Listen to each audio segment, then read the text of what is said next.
continuing with our Advent reflections. We're on day 14 and we're turning to the Bible to look at shared meals, food shared together, and to see what that might say to us, what God might say to us about how we make space in our hearts for Jesus, how we make space in our homes and tables for Jesus as we prepare for Christmas.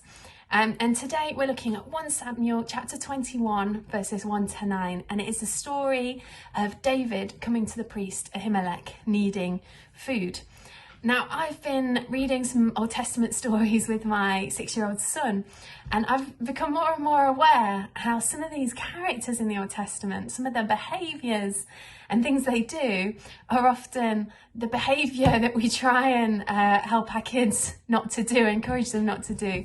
It is tricking people, jealousy, it is violence. There's so much in there. There's so much human weakness and faults in there. But yeah, I'm so amazed because all that does is shine a light on just this really compassionate, loving God that does not give up on us, that it can use us. If it can use these guys in the Old Testament, can use all of us as we seek to follow him and to reflect this loving God more and more in what we do. And in this passage we have David. Now, I think Archie said a few days ago, he made his own mistakes, but he was a man after God's own heart. And he comes to Ahimelech needing food for himself and his men. And Ahimelech kind of asks him why he's there, where he's come from. And David says, I'm on a secret mission from the king. Now, we know he was on the run from the king, from King Saul. So what is it David's doing there? There's lots we could look into here. Was he talking about his mission from God and his calling from God?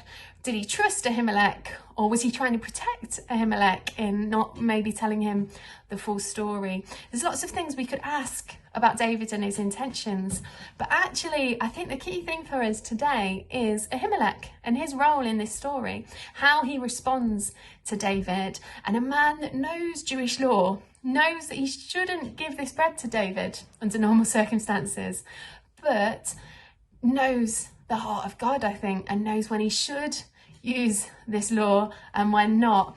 And actually the point of the law being to live in peace and be compassionate and show the heart of God to each other and to people that you come into relationship with.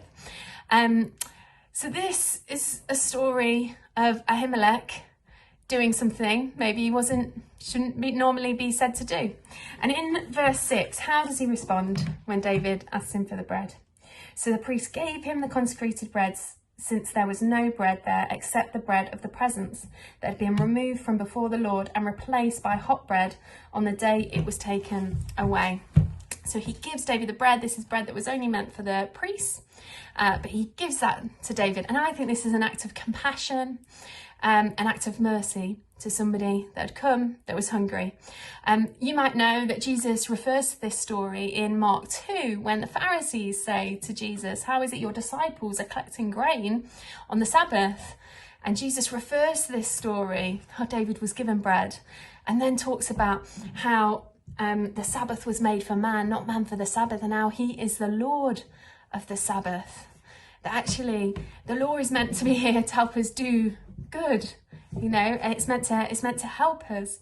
And actually Jesus saying he's the Lord of the Sabbath, I think it's not saying that this law that went before can be disregarded once Jesus is here, he overrules it. It's actually saying he fulfills it, that we can see what a life lived and the fulfillment of this law looks like. We can look to Jesus, and I think when we look to Jesus we see his compassion, his mercy, trying to reflect and show how we can show God's mercy and love to those around him. And he really challenges the Pharisees at their way of looking at things, that they were so focused on the law and the rules and weren't thinking about what is the heart of God in this situation. Somebody is hungry and needs food, and the heart of God is that they should have food and be fed. And I think if we go back to Ahimelech, I think this is the heart of Ahimelech, a mercy and compassion, that he sees somebody that is hungry and that he knows God well enough to know that God would want to give him food. So I think, what can we take from this today as we think about preparing for Christmas? I think the first thing is to think of how Jesus fulfills that law, that this is something to be excited and joyful about, that Jesus' coming is a fulfillment of the law, all it's been building up to, and that in Jesus we can now look at his life, at his way of living, of how he gave himself for us, and we've got this example of how we might live a life that reflects God and loves others and loves God. And that is an exciting thing to build up to as we think about coming into Christmas.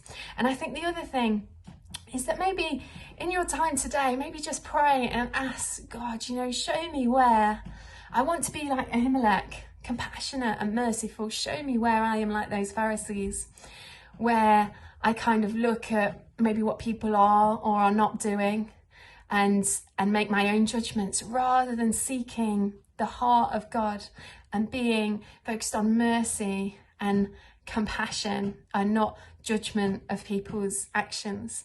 And maybe ask God today, just give me that heart of Ahimelech that knows you so well, God, knows how I should respond to needs around me. Teach me how to have a heart of compassion and mercy, just like you have that heart in all the busyness of preparation and things that come around this time of year. Just help me, Lord, to stop, to see what's going on around me and to be compassionate and merciful, just as you are. So have a blessed day, and may God just teach us all his compassion and mercy and help us reflect that today.